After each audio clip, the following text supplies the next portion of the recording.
Halo teman-teman, Assalamualaikum warahmatullahi wabarakatuh. Selamat datang lagi di channel ini. Wah, udah lama banget aku nggak upload soal terkait dengan persiapan P3K ataupun CPNS. Nah, kali ini kita akan mulai lagi terkait dengan persiapan tersebut. Kita akan mulai dari soal-soal untuk teknis apoteker. Nah, soal ini juga bisa sekalian untuk persiapan SKB apoteker. Nah, soal-soal ini aku buat sesuai dengan FR dari teman-teman tahun sebelumnya. Langsung saja kita masuk ke pembahasan soalnya. Yang pertama, apoteker akan melakukan distribusi vaksin ke petugas imunisasi. Setelah dicek, VVM vaksin tersebut terlihat segi 4 berubah gelap, tetapi lebih terang dari lingkaran. VVM vaksin tersebut masuk ke dalam kategori A. VVM A, B. VVM B, C. VVM C, D. VVM D, dan E. Tidak dapat deteksi. Kira-kira jawabannya apa ya? Oke, untuk nomor 1 jawabannya adalah VVM B. Kenapa? Jadi, apa itu VVM? VVM merupakan vaksin vial monitor. Ini merupakan sebuah indikator yang terdapat pada vial vaksin. Jadi, pada vial tersebut akan terdapat indikator seperti ini. Nah, jika indikatornya memiliki kotak yang lebih terang daripada lingkarannya, artinya ini merupakan VVMA. Nah, vaksin tersebut masih dapat digunakan. Jika bentuknya seperti ini, ketika kotaknya agak gelap, tetapi masih lebih terang daripada lingkaran, artinya ini merupakan VVMB yang masih dapat digunakan vaksinnya, tetapi harus didahulukan. Kemudian untuk VVMC bentuknya seperti ini, ketika kotak dan lingkarannya memiliki warna yang sama. Nah, ketika seperti ini, sudah tidak boleh lagi digunakan. Begitupun juga dengan VVMD, ketika kotaknya lebih gelap dari lingkarannya, artinya tidak boleh digunakan dan harus segera dibuang. Oke, jadi jawabannya adalah B, VVMB. Lanjut soal nomor 2, terdapat resep obat untuk pasien dengan gangguan lambung yang terdiri dari antasida, aspilet, dan ketoprofen. Kasus tersebut masuk ke dalam DRP apa?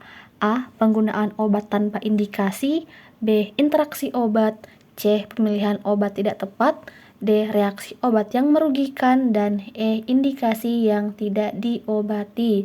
Kira-kira jawabannya apa ya?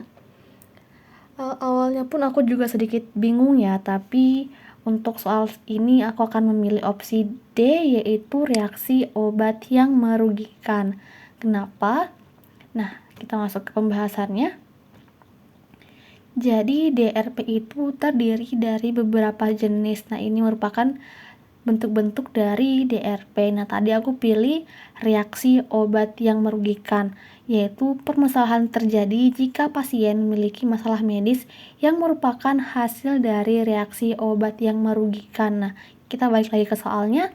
Di sini pasien tersebut memiliki gangguan lambung.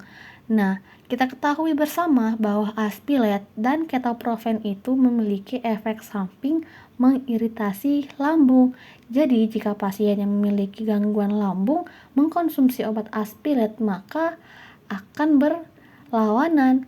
Asam gangguan lambungnya akan makin parah dengan menggunakan obat seperti aspilet. Sehingga menurut aku, soal ini jawabannya adalah reaksi obat yang merugikan. Nah, kira-kira teman-teman jawabannya apa? Apakah sepakat atau memiliki pendapat yang lain? Silahkan komen di bawah aja ya. Lanjut, kita masuk ke soal nomor 3. Nomor 3, yang termasuk obat-obat yang perlu dimusnahkan adalah A. Obat yang tidak memenuhi persyaratan mutu atau rusak, B. Telah kedaluarsa, C. Dicabut izin edarnya, D. A dan B benar, E. Benar semua. Nah, untuk soal ini sangat gampang, jadi pasti teman-teman benar ya jawabannya, yaitu E. Benar semua. Jadi obat-obat yang termasuk obat-obat yang perlu dimusnahkan, yaitu obat-obat yang tidak memenuhi persyaratan mutu ataupun yang rusak, obat yang telah kedaluarsa, dan juga obat yang dicabut izin edarnya. Oke, sepakat ya?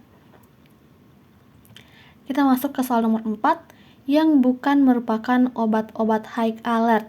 A. Heparin, B. Insulin, C. Dextrosa, D. Epinefrin, dan E. Obat lasa.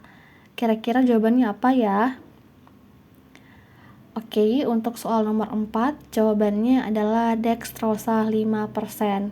Kita masuk pembahasan. Ini aku kutip dari website Kemenkes.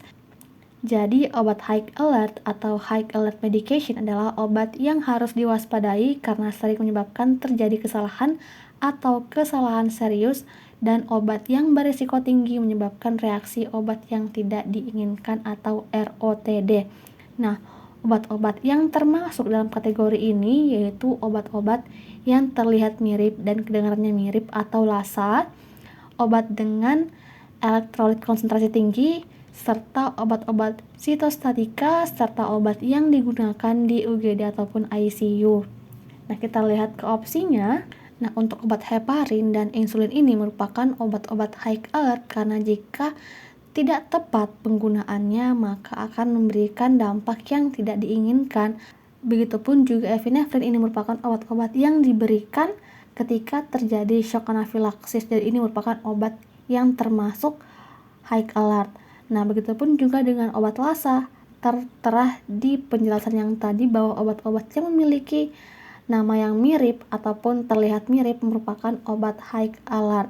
Sedangkan untuk dextrosa 5% ini tidak termasuk ke dalam elektrolit konsentrasi tinggi karena 5% itu untuk dextrosa masih termasuk kategori elektrolit yang rendah. Oke, sepakat ya? Jadi jawabannya C. Soal nomor 5, berapa lama penyimpanan vaksin BCG setelah dibuka? A. 1 minggu, B. 3 hari, C. 24 jam, D. 6 jam, dan E. 3 jam. Jawabannya apa ya kira-kira? Oke, untuk nomor 5, jawabannya adalah 3 jam. Nah, pembahasannya, ini aku cantumkan masa pemakaian dari vaksin sisa atau vaksin yang telah dibuka vialnya. Nah, untuk polio itu 2 minggu, kemudian IPV 4 minggu, DT 4 minggu, TD 4 minggu, DPT HB/HIB 4 minggu, BCG 3 jam, dan campak 6 jam. Sehingga untuk soal yang tadi ditanyakan adalah BCG berapa lama pemakaiannya setelah dibuka. Untuk pembahasan yang lebih lengkap terkait dengan vaksin, teman-teman bisa lihat di video yang pernah aku buat terkait dengan imunisasi. Di situ telah lengkap aku jelaskan yang berkaitan dengan perimunisasian dan vaksin-vaksinnya. Oke, untuk video kali ini cukup sekian. Semoga bermanfaat dan sampai jumpa di video pembahasan berikutnya. Dadah, assalamualaikum warahmatullahi wabarakatuh.